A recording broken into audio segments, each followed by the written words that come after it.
Hello friends, welcome to कथा वाचन।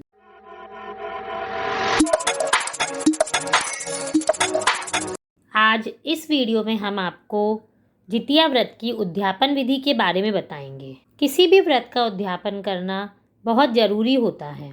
जो भी स्त्री शारीरिक रूप से सक्षम ना हो या उसे कोई बीमारी हो गई हो या किसी कारण से वह ये निर्जला व्रत नहीं कर पा रही हो, तो इस व्रत का उद्यापन करके आप इस व्रत को छोड़ सकते हो।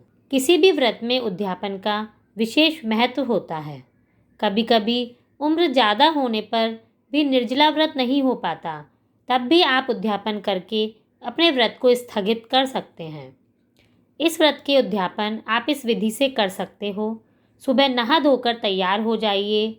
अब सारी पूजन सामग्री लेकर उद्यापन करने वाली औरतों को किसी बहते हुए जल के पास जाना चाहिए। यदि बहता जल ना मिले तो मंदिर जाना चाहिए, या ये भी ना हो पाए तो एक गड्ढा बनाकर उसमें पानी भर लें, जैसा कि छठ पूजा में करते हैं। फिर वहाँ आप अपनी पूजा करें। पूजा के लिए आप ठेकुए, गुलगुले जो भी आप बनाती हैं वो बना लीजिए। अब भगवान जिमुतवाहन की पूजा करें। भगवान जिमुतवाहन की कुशा से निर्मित प्रतिमा को धूप, दीप, चावल, पुष्प आदि अर्पित करें। मिट्टी और गाय के गोबर से चील व सियारन की मूर्ति बनाएं। इनके माथे पर लाल सिंदूर का टीका लगाएं। जीवित पुत्री का व्रत की कथा कहें और सुनें। माँ को 16 पेड़े, 16 धूप की माला, 16 खड़ा चावल, 16 गांठ का धागा, 16 लौंग, 16 इलायची, 16 पान, 16 खड़ी सुपारी व श्रृंगार का सामान अर्पित करें। वंश की वृद्धि और प्रगति के लिए उपवास कर बांस के पत्रों से पूजन करें। किसी ब्राह्मण को उसकी पत्नी व बच्चों सहित भोजन करने का निमंत्रण दीजिए। यह व्रत बच्चों के लिए होता है, इसलिए इस व्रत में दान के लिए 5 खिलौने, 5 बच्चों के कपड़े जो 1 से 5 साल तक के बच्चों के हो, 5 बर्तन छोटे साइज के, 5 फल, 5 पंडित के कपड़े देने चाहिए। यदि किसी कारण से आपको पंडित ना मिल पाए, जो घर पर भोजन करने ना आ पाए, तो आप 5 तरह का अनाज लेकर व पंडित के 5 कपड़े और दक्षिणा लेकर मंदिर में देकर भी आ सकते हो। यह पूजा 12 बजे के बाद की जाती है। इस व्रत में महिलाएं पुत्रवती होने के प्रतीक स्वरूप गले में धागे से बनी ज्योतियाँ भी पहनती हैं, जिसमें पुत्रों की संख्या से एक अधिक गांठ लगाई जाती है। अधिक वाली गांठ ज्योतबंधन की गांठ कहलाती है, जिसे जिमुतवाहन समझा जाता है।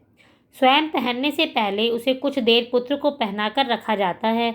उसके बाद विविध पकवानों के साथ पारण किया जाता है। यह व्रत निर्जला होता है। यह व्रत सप्तमी के दिन से शुरू होता है। उसके बाद अष्टमी के दिन पूरे दिन निर्जला रहा जाता है और नवमी को सुबह 12 बजे के बाद इस व्रत का पारण किया जाता है। इस तरह आप इस व्रत का उद्यापन कर सकती हैं। जितिया व्रत की कथा। नर्मदा नदी के पास एक नगर था, कंचनवटी। उस नगर के राजा का नाम मलयकेतु था। नर्मदा नदी के पश्चिम में बालूहटा नाम की मरुभूमि थी, जिसमें एक विशाल पाकड़ के पेड़ पर एक चील रहती थी।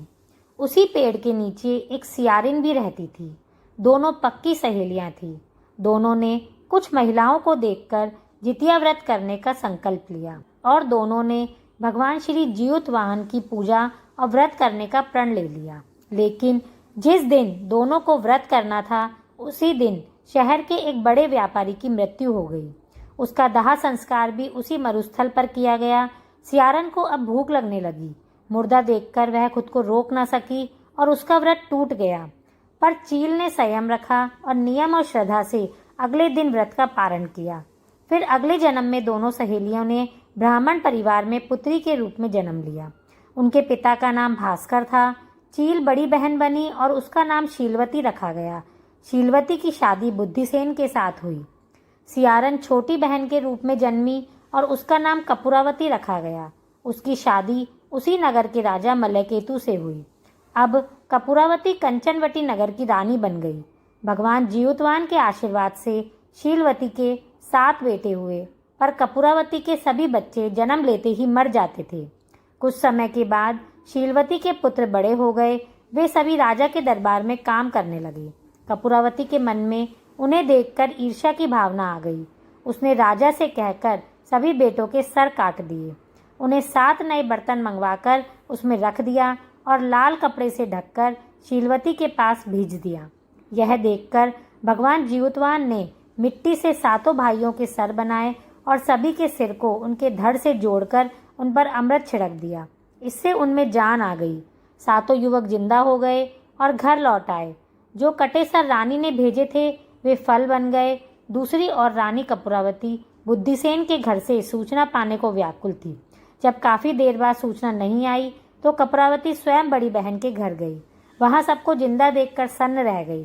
जब उसे होश आया तो बहन को उसने सारी बात बताई। अब उसे अपनी गलती पर पछतावा हो रहा था। भगवान जीवतवाहन की कृपा से शीलवती को पूर्व जन्म की सारी बातें याद आ गई। वह कपूरावती को लेकर उसी पाकड़ के पेड़ के पास गई और उसे सारी बात बताई। यह सुनकर कपूरावती बेहोश हो गई और मर गई। जब राजा को इसकी खबर मिली तो उन्होंने उसी जगह पर जाकर पाकड़ के पेड़ के नीचे कपूरावती का दाह संस्कार कर दिया। इस तरह भगवान जीवतवान ने शीलवती के बच्चों की रक्षा की। इस तरह से जितिया व्रत की पूजा करने और कथा सुनने से आपको भी व्रत का संपूर्ण फल प्राप्त होगा। आप सभी को जितिया व्रत की बहुत बहुत शुभकामनाएं। धन्यवाद।